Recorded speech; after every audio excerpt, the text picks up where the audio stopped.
வணக்கம் நேயர்களே, நான் உங்கள் ஆஸ்ட்ரோ பூர்ணா, எண்கணித ஜோதிடம் மற்றும் ஆன்மீக பரிகார ஆராய்ச்சியாளர். இன்னைக்கு நாம சனி வக்ரநிலை அடையும் போது கிடைக்கக்கூடிய பலன்களை சிறப்பு பதிவாக பார்த்துட்டு இருக்கோம். அதனுடைய வரிசையில் ரிஷபராசி அன்பர்களுக்கு சனி பகவான் வக்ரநிலை அடையும் போது என்ன மாதிரியான பலன்கள் கிடைக்க போகுதுன்றதை இந்த பதிவில் தெளிவாக பார்க்க போகிறோம். அதற்கு முன்னாடி நீங்கள் இந்த சேனலை முதன்முறையாக பார்க்குறீங்கன்னா சப்ஸ்கிரைப் பண்ணிக்கோங்க. பெல் பட்டனில் ஆல் ஆப்ஷன் சூஸ் பண்ணிங்கன்னா உங்களுக்கு என்னுடைய அடுத்தடுத்த பதிவுகள் நோட்டிஃபிகேஷனாக வரும்.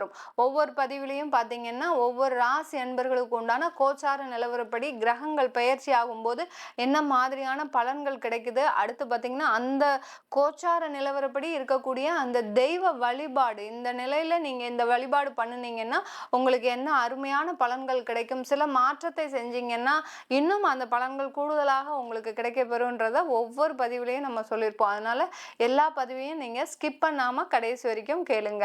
இந்த பதிவுல பாத்தீங்கன்னா ரிஷப ராசி அன்பர்களுக்கு சனி பகவான் 10ஆம் இடத்துல இருக்கிறார். கர்மஸ்தானாதிபதியத்துல இந்த சனி பகவான் 10ஆம் இடத்துல இயல்பு நிலையில இருக்கிறார். வருகின்ற ஜூன் மாதம், அதாவது இந்த மாதம் 30ஆம் தேதி அவர் வக்ர நிலையை அடைகிறார்.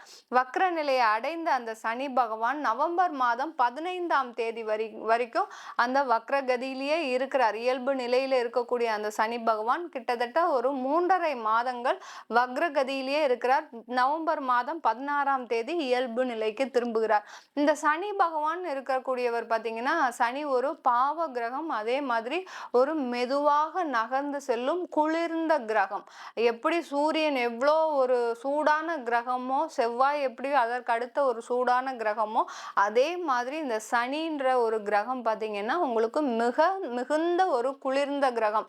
சனி ஆதிக்கம் அதிகமாக இருக்கக்கூடிய அந்த ஜாதகருக்கெல்லாம் பார்த்தீங்கன்னா இவங்களுக்கு அதிகமான அந்த சைனஸ் ப்ராப்ளம், அடுத்து பார்த்தீங்கன்னா தலைவலி பிரச்சனை, அடுத்து அந்த ஜலதோஷம், இதெல்லாம் அடிக்கடி வந்துக்கிட்டே இருக்கும். அதுதான் அதோடைய காரகத்துவமே அதுதான். இந்த ரிஷப ராசி அன்பர்களுக்கு பார்த்தீங்கன்னா இந்த சனி பகவான் 10ஆம் இடத்துல இருக்கிறார். 10ஆம் இடத்துல இருக்கக்கூடிய அந்த சனி பகவான் வக்ரகதி அடைகிறார் ஜூன் மாதம் 30ஆம் தேதி.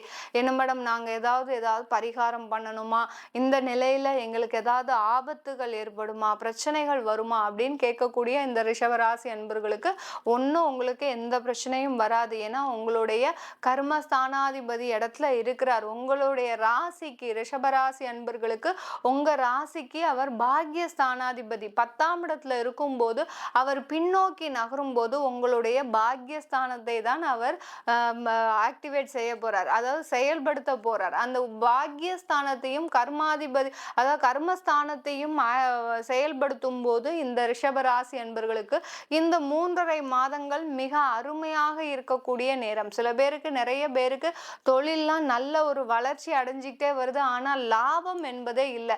நிறைய ஆர்டர்ஸ் வருது மேடம், நிறைய ஒரு சேல்ஸ் கவுண்டிங்ஸ்லாம் எங்களுக்கு கூடிடுச்சு, ஆனாலும் பார்த்தீங்கன்னா எங்களுக்கு அதில் ஒரு லாபம்னு வரல, ரொம்ப கம்மியான அமௌண்ட்ல தான் எங்களுக்கு கேட்குறாங்க, நாங்கள் ஒரு லாபம் வச்சு விற்கலாம், பார்த்தீங்கன்னா கொள்முதல் விலைக்கே அவர்களும் கேட்குறாங்க. சரி, எப்படியோ எங்களுக்கு ஆர்டர் வந்தா போறோம் அப்படின்ற நிலைமையில நீங்க உங்களுடைய தொழிலை நடத்திட்டு இருக்கிறீங்க. கொள்முதல் அளவுக்கே உங்களுடைய விற்பனை அளவையும் வைத்து ஏதோ நமக்குன்னு நம்ம கஸ்டமர் இருந்தா போறோம் அப்படின்ற ஒரு நிலைமையில இந்த ரிஷபராசி அன்பர்கள் தொழிலை நடத்திட்டு இருக்கிறீங்க. அதுவும் இந்த இரும்பு சம்பந்தமான வேலை செய்யறவங்க, அடுத்து பார்த்தீங்கன்னா மைன்ஸ்ல வேலை செய்யறவங்க, நிலக்கரி சுரங்கப்பாதையில வேலை செய்யறவங்களுக்குலாம் இந்த சனியோட ஆதிக்கம் அவர்களுடைய ஜாதகத்திலே அதிகமா இருக்கும். அந்த சனியோட ஆதிக்கம் இல்லாம இந்த சுரங்க தொழிலெல்லாம் யாராலையுமே செய்ய முடியாது. அந்த மாதிரியான ஒரு தொழிலில் இருப்பவர்கள், வேலையில இருப்பவர்களுக்கெல்லாம் இந்த சனி வக்ரகதி பார்த்தீங்கன்னா நிறைய ஒரு வருமானத்தை கொடுக்கக்கூடிய ஒரு நேரமாக இருக்கும். சில இடத்துல இவர்களுடைய ஜாதகத்துல ஒரு தேவையில்லாத தசாபுத்தி அந்த மாதிரியான நேரமா இருந்ததுன்னா உங்களுக்கு சனி பகவான் இயல்பு நிலையில இருக்கிறார், இப்போ வக்ர நிலையில இருக்கிற இருக்கும்போது இந்த ரிஷபராசி அன்பர்களுக்கு பார்த்தீங்கன்னா சில நேரத்துல விபத்துக்கள் ஏற்படுவதற்கும் ஒரு சாதகமான காலமாக இருக்கும். அதனால உங்களுடைய ஜாதகத்தை நீங்க முதல்ல ஆய்வு செஞ்சுக்கலாம். இந்த மைன்ஸ்ல வேலை பார்க்குறவங்க, சுரங்கம், அடுத்து பார்த்தீங்கன்னா கிரானைட்ஸ் தொழில் செய்யறவங்க, டைல்ஸ் தொழில் செய்யறவங்க, இது எல்லாருமே பார்த்தீங்கன்னா இந்த சனி வக்ரகதி அடையும் போது உங்களுக்கு இந்த தொழிலாகப்பட்டது ஒரு நல்ல வளர்ச்சியை சந்திக்கக்கூடிய நேரமா இருக்கும். சில பேருக்கு பார்த்தீங்கன்னா கடந்த காலத்துல கிரானைட்ஸ், டைல்ஸ் தொழில் இந்த மாதிரி கட்டடம் சம்பந்தமான தொழில் செய்யறவர்களுக்கு அந்த தொழில்ல மூலதனம் நிறைய போட்டிருப்பீங்க. ஆனா அதுக்குண்டான லாபத்தை வாங்கியிருக்கவே மாட்டீங்க. எவ்வளவோ மூலதனம் எங்கேயோ இருந்துலாமோ நீங்க இம்போர்ட் பண்ணி உங்களுடைய தொழிலை செய்தாலும் அதற்குண்டான லாபம்னு நீங்க கடைசி நேரத்துல பார்க்கும்போது பார்த்தீங்கன்னா ஜீரோவா தான் இருக்கும் இந்த ரிஷபராசி அன்பர்களுக்கு. அந்த மாதிரி அந்த சனி பகவான் உங்களுக்கு தொழில்ல ஒரு நல்ல முன்னேற்றத்தை கொடுத்தாரே தவிர அதிகமான லாபத்தை கொடுக்கலன்னு தான் சொல்லணும் இந்த ரிஷபராசி அன்பர்களுக்கு. அதுவும் கிட்டத்தட்ட ஒரு 6 மாத கால அளவிற்கு இந்த ரிஷபராசி அன்பர்களுக்கு பணத்துல நிறைய ஏமாற்றங்கள் நடந்திருக்கும். பணம் ஏமாறப்பட்டிருப்பீர்கள். அதாவது யாருக்காவது கொடுத்துருப்பீங்க, அந்த பணம் வராம உறவினர்களுக்கே கொடுத்துருப்பீங்க, அக்கா, அண்ணன். ஏன்னா இந்த ரிஷபராசி அன்பர்கள் பார்த்தீங்கன்னா மேக்சிமம் பார்த்தீங்கன்னா உறவினர்கள், சகோதர சகோதரிகளுக்கு தான் தன்னுடைய பண பரிமாற்றத்தை மேற்கொள்வார்கள். வேற யார்கிட்டையுமே நீங்க செய்ய மாட்டீங்க. அந்த பண பரிமாற்றமே பாத்தீங்கன்னா உங்களுக்கு ஏமாற்றத்தை தரக்கூடிய ஒரு நேரமாக இருந்திருக்கும் கடந்த ஒரு 6 மாத காலமாக. இது எல்லாமே பாத்தீங்கன்னா இப்போ உங்களுக்கு ஒரு சாதகமான ஒரு சூழ்நிலை சனி வக்ரம் அடையும் போது அந்த பாக்கியஸ்தானத்தை கொண்டு வருவதனால உங்களுக்கு அதாவது முன்னோர்களின் ஆசிர்வாதம் இருக்கக்கூடிய ஒரு நேரம். சனி வக்ரநிலை அடையும் போது குலதெய்வத்தோட ஒரு ஆசிர்வாதம் இல்லாட்டிலும் இந்த முன்னோர்களின் ஆசீர்வாதம் கிடைக்கக்கூடிய ஒரு நேரமாக இருக்க போது இந்த ரிஷபராசி அன்பர்களுக்கு. இந்த முன்னோர்களின் ஆசீர்வாதத்தினால இந்த காலகட்டத்தில் இந்த ரிஷபராசி அன்பர்கள் நீங்க நிறைய அதாவது பணம் சம்பாதிக்கக்கூடிய நேரம், வருமானம் அதிகமாக வரக்கூடிய நேரம்லாம் இருக்க போது. இந்த காலகட்டத்தில் நீங்க தொழில் செய்யறவங்க, ரிஷபராசி அன்பர்கள் தொழில் செய்யறவங்க செய்ய வேண்டிய ஒரு முக்கியமான வேலை என்னன்னா, இந்த சனி வக்ரகதி அடையும் போது உங்களுடைய குலதெய்வத்தை நல்லா பிரார்த்தனை பண்ணுங்க. நல்ல தினந்தோறும் ஒரு விளக்கு ஏற்றி வச்சு ஒரு பிரார்த்தனை பண்ணி உங்களுக்கு உண்டான அந்த குலதெய்வத்திற்கு உண்டான என்னென்ன செலவுகள் வருடத்திற்கு வருதோ அதை நான் உங்களுக்காக நான் செய்கிறேன் அப்படின்னு ஒரு பிரார்த்தனையை ஒரு நேர்த்தி கடனாக வச்சுக்கிட்டீங்கன்னா கண்டிப்பாக உங்கள் தொழில் ஆகப்பட்டது இந்த வருஷத்துலேருந்து அடுத்த வருஷத்துக்குள்ள ஒரு நல்ல ஒரு வளர்ச்சியை அடையக்கூடிய ஒரு நேரமாக தான் இருக்கும். ஏன்னா இந்த சனி வக்ரம் அடையும் போது குலதெய்வம் சம்பந்தமான சில பிரச்சனைகள்லாம் வரும். குலதெய்வ கோளாறு இருக்கக்கூடிய ஜாதகம் அப்படின்லாம் சொல்லுவாங்க இந்த சனி வக்ரகதி அடையும் போது. இந்த காலகட்டத்தில் பிறக்கக்கூடிய அந்த குழந்தைகளுக்கு பார்த்தீங்கன்னா அவர்கள் பெற்றோர்கள் பார்த்தீங்கன்னா அந்த குலதெய்வத்தை சரியாக பராமரிப்பு செய்யாமல் இருந்திருப்பாங்க. கண்டிப்பா இந்த 3.5 மாதத்துல பிறக்கக்கூடிய குழந்தைகள் அனைவருக்குமே பார்த்தீங்கன்னா சனி வக்ரகதியா இருக்கும். அந்த வக்ரகதியா இருக்கக்கூடிய சனி இருக்குன்னு தெரிஞ்சாச்சுனாலே நீங்க குலதெய்வ வழிபாட்டை ஆரம்பிச்சிடணும். ஆரம்பிச்சாதான் உங்களுடைய சந்ததியினர் நல்லபடியாக இருக்கக்கூடிய ஒரு நேரமாக இருக்கும் ரிஷபராசி அன்பர்களுக்கு. வேலை செய்யறவங்க இப்போ லேபர் கான்ட்ராக்ட் வச்சிருக்கிறீங்க, அடுத்து பார்த்தீங்கன்னா ஒரு கன்சல்டன்சி தொழில் செய்யறீங்க, இல்ல ஒரு தொழிலாளிகளை வைத்து வேலை வாங்குபவர்களாக இருக்கிறீங்கன்னா உங்களுக்கு இந்த காலகட்டத்தில் பார்த்தீங்கன்னா ஒரு நல்ல ஒரு வருமான உயர்வு வரும். உங்களுடைய நீங்க வேலை செய்யக்கூடிய இடத்துல பார்த்தீங்கன்னா உங்களுக்கு மதிப்பும் மரியாதையும் உயரக்கூடிய ஒரு நேரமாக இருக்கும். இந்த காலகட்டத்தில் ரிஷபராசி அன்பர்கள் நீங்க வெளிநாடு சென்று வேலை செய்யணும் அப்படின்னு பார்த்தீங்கன்னா அது கொஞ்சம் உங்களுக்கு ஒரு சாதகமான கட்டமா இல்லை. ஒரு 3.5 மாதங்கள் கழித்து தான் உங்களுக்கு அதற்குண்டான ஒரு சாதகமான ஒரு சூழ்நிலையெல்லாம் வரும். அதற்குண்டான ஒரு ஏற்பாடுகள் எல்லாமே நடக்கக்கூடிய ஒரு நேரமாக இருக்கும். அதனால இந்த காலகட்டத்தில் வெளிநாடு முயற்சியை முற்றிலுமாக தவிர்க்க வேண்டும். ரிஷபராசி அன்பர்கள் வேலை செய்யக்கூடியவர்களுக்கு டிரான்ஸ்ஃபர் அதிகமாக கிடைப்பதற்கு வாய்ப்புகள் அதிகமாக இருக்கு. சில பேருக்கு பார்த்தீங்கன்னா மேலதிகாரிகளோட அதாவது அரசாங்கத்தில் வேலை செய்கிறவங்க மேலதிகாரிகளோட ஒரு பிரச்சனை ஏற்படுவதற்கு ஒரு உரிய காலமாக இருக்கும். இதனால உங்களுக்கு இடமாற்றம், தேவையில்லாத இடமாற்றம் அமைவதற்கும் சில நேரம் இருக்கும். அதனால ரொம்ப முன்ஜாக்கிரதையாக இருங்க வேலை செய்பவர்கள்.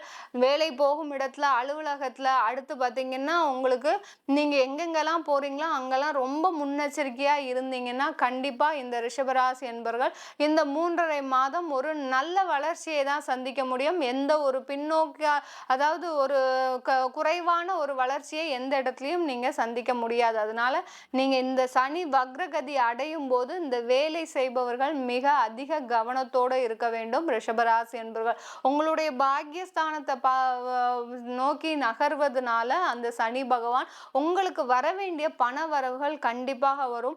குடும்பம் சம்பந்தமான இருந்த பிரிவினைகள் எல்லாமே பார்த்தீங்கன்னா இந்த 3 மாத காலத்திற்கு எந்த விதமான ஒரு பிரச்சனையும் இருக்காது. அதே மாதிரி இருக்கும். ஏதாவது ஒரு பேச்சு தகராறு வந்ததுன்னா கண்டிப்பா அது மேலும் அதிகரிக்கக்கூடிய ஒரு நேரமாக தான் இருக்கும். கணவன் மனைவி பிரச்சனைன்னு நம்ம இந்த சனி வக்ர நிலையில பார்த்தோம்னா கணவன் மனைவி பிரச்சனை அதிகரிக்கக்கூடிய நேரம். ஏன்னா அந்த சனின்ற காரக கிரகம் பார்த்தீங்கன்னா கர்மஸ்தானாதிபதி. அந்த கர்மத்தை செய்யக்கூடியவர், உங்களுக்கு பிரச்சனையை வரவழைக்கக்கூடியவர், குடும்பம் சம்பந்தமான பிரச்சனையை வரவழைக்கக்கூடியவர் அந்த சனி பகவான். அதனால இந்த குடும்பஸ்தானத்துல இருக்கக்கூடிய அந்த ரிஷப ராசி அன்பர்கள் எப்போதுமே ரொம்ப ஒரு அமைதியான ஒரு சூழ்நிலையை கடைபிடிங்க. இல்லை எனக்கு தான் கோபம் வரும், எனக்கு தான் பேச தெரியும் அப்படின்னு நீங்க பேசுனீங்கன்னா இதற்குண்டான விளைவுகளை இந்த 3.5 மாதங்கள் நீங்க கண்டிப்பா அனுபவித்தே தீர வேண்டும். இந்த ரிஷபராசி அன்பர்கள் இந்த தொழில் செய்யறவங்களுக்கு இந்த காலகட்டம் நல்லா இருக்கும். குடும்பத்துல இருக்கிறவங்களுக்கு ஓரளவுக்கு நன்மையை தரும், மிகப்பெரிய அளவுக்கு நன்மையை தராது. குலதெய்வ வழிபாடு மிக முக்கியமான வழிபாடாக இருக்க வேண்டும் இந்த 3.5 மாதங்களுக்கு இந்த ரிஷபராசி அன்பர்களுக்கு. வெளிநாட்டுல இருக்கக்கூடிய ரிஷபராசி அன்பர்கள் இந்த காலகட்டத்துல இந்தியா வரணும், அடுத்து அங்க வேலையை விடணும் அப்படின்னு எந்த முயற்சிகளுமே எடுக்காதீங்க. எடுத்தீங்கன்னா தேவையில்லாத பிரச்சனைகளை கொடுக்கக்கூடிய ஒரு நேரமாக இருக்கும். தொழில் செய்யக்கூடியவங்க இந்த காலகட்டத்தில் இருக்கக்கூடிய தொழிலை அப்படியே நீங்க நடத்துங்க. எந்த விதமான ஒரு மாற்று ஏற்பாடும் நீங்க பண்ணிக்க வேண்டாம். பண்ணுனீங்கன்னா அது தேவையில்லாத ஒரு பிரச்சனையை கொடுக்கக்கூடிய ஒரு நேரமாக இருக்கும் ரிஷபராசி என்பர்களுக்கு. இது எல்லாமே நம்ம கோச்சார நிலவரப்படி பலன்கள் சொல்லிட்டு இருக்கிறோம். உங்க ஜாதகத்துல தசாபுத்தி பலன்களை பார்த்துக்கோங்க. அடுத்து உங்க ஜாதகத்துல சனி திசையே நடக்குது, உங்க ஜாதகத்துல சனி திசை சனி வக்ர நிலையோட நடக்குது அப்படின்னா உங்களுக்கு இந்த பலன்கள் எல்லாமே முழுமையாக வந்தடையும். நல்ல பலன்கள், அதாவது கெடு பலன்கள் எதுவுமே இருக்காது. சுப பலன்கள் தான் அதிகமாக இருக்கும் இந்த ரிஷபராசி அன்பர்களுக்கு. அதை தெரிஞ்சுக்கணும் விருப்பப்பட்டீங்கன்னா கீழே இருக்கிற நம்பருக்கு வாட்ஸ்அப்ல அப்பாயின்மெண்ட் வாங்கிக்கிட்டு நீங்க என்ன கன்சல்ட் பண்ணிக்கலாம். உங்களுக்கு ஜோதிட ரீதியாக கலந்தாய்வு வேணும், அடுத்து பார்த்தீங்கன்னா எங்களுடைய வாழ்க்கையில வழிகாட்டுதல்கள் யாரும் இல்லை, இப்போ இருக்கக்கூடிய யங் ஜென்ரேஷன் பார்த்தீங்கன்னா எந்த வழிகாட்டுதலுமே இன்றி அம்மா அப்பாவையும் கோச்சிக்கிறீங்க, அடுத்து பார்த்தீங்கன்னா கூட இருக்கக்கூடிய உறவினர்களையும் கோச்சிக்கிறீங்க, உங்களுக்குன்னு ஒரு இன்வெஸ்ட்மெண்ட் பிளான் சொல்றதுக்கு யாரும் இல்லை, அடுத்து பார்த்தீங்கன்னா நீங்க இந்த மாதிரி தான் இருக்கணும் அப்படின்னு சொல்றதுக்கு எங்களுக்கு யாருமே இல்லை, நாங்களே தான் எல்லாமே கஷ்டப்பட்டு ஒவ்வொரு இடத்துலையும் கஷ்டப்பட்டு நாங்கள் எங்களுடைய வாழ்க்கையை நடத்திட்டு இருக்கிறோம் அப்படின்னு நினைக்கிறவங்க நான் கலந்தாய்வு கொடுத்துட்டு இருக்கிறேன். ஜோதிட ரீதியாக சில குடும்பங்களுக்கு, அதாவது கணவன் மனைவி உறவுகளுக்கு, குடும்பம் சம்பந்தமான இன்வெஸ்ட்மெண்ட் பிரச்சனைகளுக்கு எல்லாருக்குமே கலந்தாய்வு கொடுத்துட்டு இருக்கிறேன். அதையும் கேட்கணும் அப்படின்னு விருப்பப்பட்டீங்கன்னா நீங்க கீழே இருக்கிற நம்பருக்கு வாட்ஸ்அப்ல அப்பாயின்மெண்ட் வாங்கிக்கிட்டு நீங்க என்கிட்ட கன்சல்ட் பண்ணிக்கலாம். உங்களிடமிருந்து விடைபெறுவது உங்கள் ஆஸ்ட்ரோ பூர்ணா. நன்றி, வணக்கம்.